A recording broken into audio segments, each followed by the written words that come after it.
ഇന്ന് ഞാൻ ചെയ്യാൻ പോകുന്നത് ഒരു ഇഫ്താർ സ്നാക്കാണ്. ഇതൊരു മധുരമുള്ള ഒരു സ്നാക്ക് ഐറ്റമാണ്. ഇതുണ്ടാക്കുന്നത് എങ്ങനെയെന്ന് നമുക്ക് നോക്കാം. ഇതിനു വേണ്ടി ഞാനിവിടെ 1 കപ്പ് കടലപ്പരിപ്പ് എടുത്ത് വെച്ചിട്ടുണ്ട്. ഇത് ഞാനൊരു 1/4 കപ്പ് കടലപ്പരിപ്പ് ഒരു 4 മണിക്കൂർ കുതിർത്തതിന് ശേഷം നല്ലതുപോലെ കഴുകി വാരി വെള്ളമെല്ലാം കളഞ്ഞ് ഇവിടെ എടുത്ത് വെച്ചിരിക്കുകയാണ്. ഈ 1/4 കപ്പ് കുതിർത്ത് കഴിയുമ്പോഴത്തേക്ക് ഏകദേശം 1 കപ്പോളം വരും. ഇതിന് നല്ലതുപോലെ ഒന്ന് നമുക്ക് വേവിച്ചെടുക്കണം. ഇത് ഞാനൊരു കുക്കറിലിട്ടാണ് വേവിക്കുന്നത്. ഇതിലോട്ട് ഒരു 1/2 കപ്പ് വെള്ളം കൂടി ഒഴിച്ച് കുക്കർ അടച്ച് ഒന്ന് വേവിച്ചെടുക്കാം. ഇത് കുക്കറില്ലാതെ സാധാരണ പാത്രത്തിലും വേണമെങ്കിൽ വേവിച്ചെടുക്കാം, പക്ഷേ കുറച്ചുകൂടി സമയം എടുക്കും. അതുകൊണ്ട് ഞാനിത് കുക്കറിലാണ് വേവിക്കുന്നത്. ഇനി നമുക്ക് ഈ കുക്കർ അടച്ച് ഒന്ന് വേവിച്ചെടുക്കാം. ഒരു സ്റ്റീം വന്നതിന് ശേഷം തീ കുറച്ച് വെച്ച് ഒരു 5 മിനിറ്റാണ് ഞാനിത് വേവിച്ചെടുക്കുന്നത്.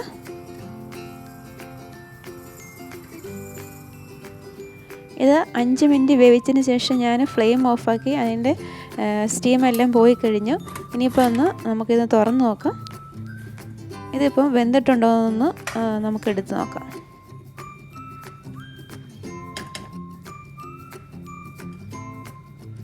ഇതിപ്പോൾ നല്ലതായിട്ട് വെന്തിട്ടുണ്ട്. ഇതിൻ്റെ അകത്ത് വെള്ളം അങ്ങനെയില്ല, ഒരു അല്പം വെള്ളം കാണുന്നുള്ളൂ. അതൊന്ന് നമുക്കൊന്ന് വറ്റിച്ചെടുക്കണം.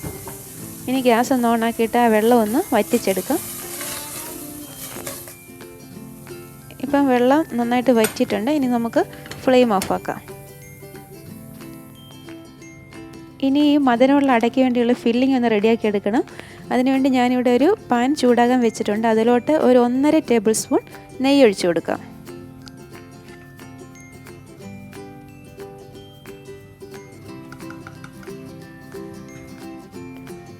ഈ ചൂടായ നെയ്യിലോട്ട് ഒരു 2 ചുവന്നുള്ളി ചെറുതായിട്ട് അരിഞ്ഞ് ഇട്ട് കൊടുക്കുക. ഈ ചുവന്നുള്ളി ചേർക്കുമ്പോൾ ഈ ഫില്ലിങ്ങിന് നല്ലൊരു ഫ്ലേവർ ആയിരിക്കും.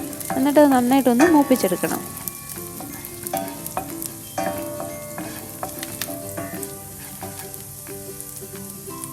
ഇതിപ്പോൾ മൂത്ത് വന്നിട്ടുണ്ട്. അതിലോട്ട് തേങ്ങ ഇട്ട് കൊടുക്കാം.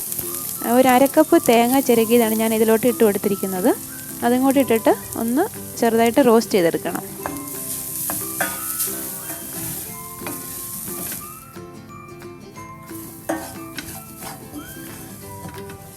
ഇപ്പോൾ തേങ്ങ ഒന്ന് റോസ്റ്റായിട്ട് വരുന്നുണ്ട്.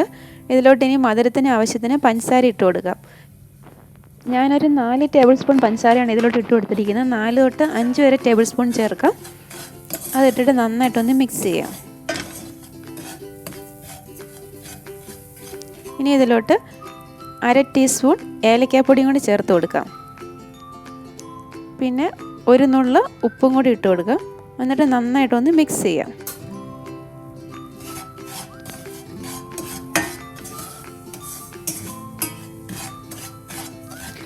ഇനി ഇതിലോട്ട് നേരത്തെ വേവിച്ച് വെച്ചിരിക്കുന്ന 1 കപ്പ് കടലപ്പരിപ്പും കൂടി ഇട്ടിട്ട് നന്നായിട്ടൊന്ന് മിക്സ് ചെയ്യാം.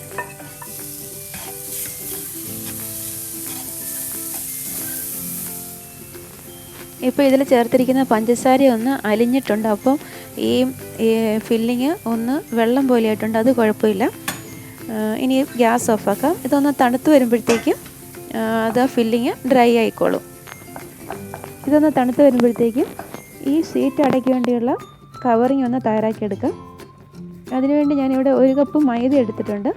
അത് ഈ പാത്രത്തിലേക്ക് ഒന്ന് ഇട്ട് കൊടുക്കാം. പിന്നെ ഇതിലോട്ടൊരു 1/4 കപ്പ് അരിപ്പൊടിയും കൂടി ചേർത്ത് കൊടുക്കുന്നുണ്ട്. അരിപ്പൊടി ചേർക്കുമ്പോൾ ഈ കവറിങ്ങിന് നല്ല ഒരു ക്രിസ്പിനെസ് കിട്ടും. പിന്നെ ആവശ്യത്തിന് ഉപ്പ് ചേർത്ത് കൊടുക്കാം. പിന്നെ 1 ടേബിൾ സ്പൂൺ വെജിറ്റബിൾ ഓയിലും കൂടി ഇതിലോട്ട് ഞാൻ ഒഴിക്കുന്നുണ്ട്. ഇത്രയും ചേർത്തിട്ട് ഇതിലോട്ട് ആവശ്യത്തിന് വെള്ളം ഒഴിച്ച് ഇതൊന്ന് നന്നായിട്ട് കുഴച്ചെടുക്കാം. ഞാനിവിടെ പച്ചവെള്ളത്തിലാണ് ഇത് കുഴച്ചെടുക്കുന്നത്.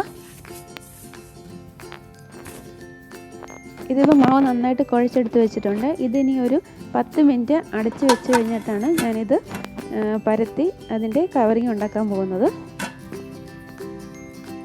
ഇപ്പോൾ ഒരു 10 മിനിറ്റ് കഴിഞ്ഞിട്ടുണ്ട്. ഇതൊന്ന് പരത്തിയെടുത്ത് അതിൻ്റെ കവറിങ് നമുക്ക് ഉണ്ടാക്കിയെടുക്കാം.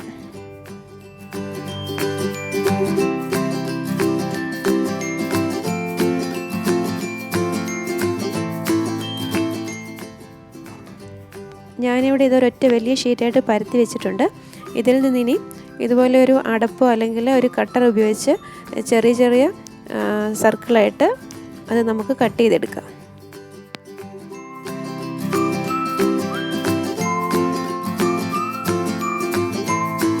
ഈ ഇടയ്ക്കുള്ള മാവ് ഒന്ന് മാറ്റി വെക്കാം.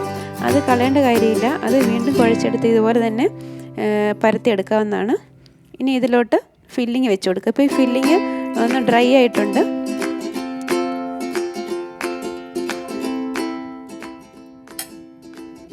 ആവശ്യത്തിനുള്ള ഫില്ലിങ് വെച്ചിട്ട് ഇതൊന്ന് അടച്ചു കൊടുക്കുക.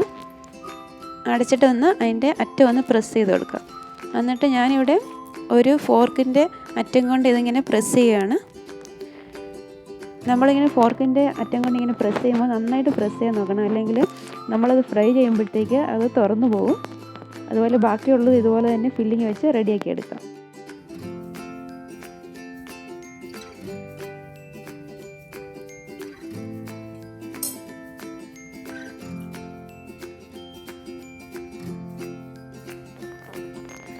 ഇതുപോലെ കോഴിയുടെയൊക്കെ ചെയ്യുന്ന പോലെ ഇതുപോലെ അതിൻ്റെ അറ്റം ഇങ്ങനെ മടക്കി വേണമെങ്കിൽ നമുക്ക് ഇങ്ങനെ ചെയ്ത് വെക്കാം. ഞാനിവിടെ കുറച്ചെണ്ണം അങ്ങനെയാണ് ചെയ്തെടുത്ത് വെച്ചിരിക്കുന്നത്. ഇതിനി നമുക്ക് ഇതൊന്ന് ഫ്രൈ ചെയ്തെടുക്കാം. ഇപ്പം എണ്ണ ചൂടായിട്ട് വന്നിട്ടുണ്ട്. ഞാനിവിടെ വെജിറ്റബിൾ ഓയിലാണ് ഇത് ഫ്രൈ ചെയ്തെടുക്കുന്നത്. ഓരോന്നായിട്ട് എണ്ണയിലോട്ടിട്ട് ഫ്രൈ ചെയ്തെടുക്കാം.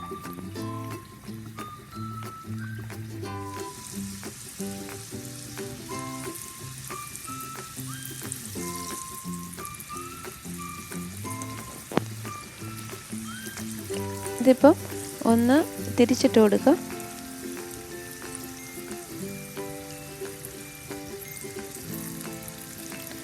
അരിപ്പൊടിയും എണ്ണയൊക്കെ ആ മാവിൽ ചേർക്കുന്നുണ്ട് നല്ലൊരു ക്രിസ്പിനെസ് ആയിരിക്കും അതിൻ്റെ കവറിങ്ങിന്.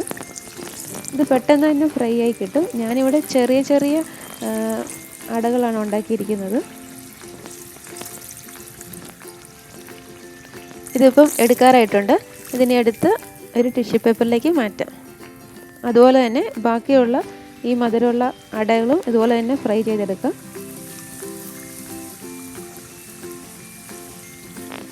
ഇതിൻ്റെ ഫില്ലിങ്ങിൽ ചുവന്നുള്ളി മൂപ്പിച്ചത് ചേർക്കുന്നുണ്ടല്ലോ, അതങ്ങനെ ചേർക്കുമ്പോൾ ഒരു പ്രത്യേക ടേസ്റ്റാണ് ഫില്ലിങ്ങിന്. പിന്നെ അതുപോലെ ഈ ഫില്ലിങ് ഉണ്ടാക്കുമ്പോൾ വേണമെങ്കിൽ അണ്ടിപ്പരിപ്പും കിസ്മിസും ഒക്കെ റോസ്റ്റ് ചെയ്ത് ചേർക്കാവുന്നതാണ്. ഇപ്പം അങ്ങനെ എല്ലാ അടകളും ഇവിടെ ഫ്രൈ ആയിട്ടുണ്ട്. ഇത് ഇഫ്താറിനൊക്കെ ഉണ്ടാക്കാൻ പറ്റിയ നല്ലൊരു സ്നാക്ക് ഐറ്റമാണ്. ഇത് മധുരം ഇഷ്ടപ്പെടുന്നവർക്ക് തീർച്ചയായും ഇത് ഇഷ്ടമാകും. ഇതിൻ്റെ വീഡിയോ ഇഷ്ടമായെങ്കിൽ ലൈക്ക് ചെയ്യാൻ മറക്കരുത്. അതുപോലെ ഹന്നാസ് റെസിപ്പി സബ്സ്ക്രൈബ് ചെയ്യാനും മറക്കരുത്. അടുത്ത റെസിപ്പിയുമായി വീണ്ടും കാണാം.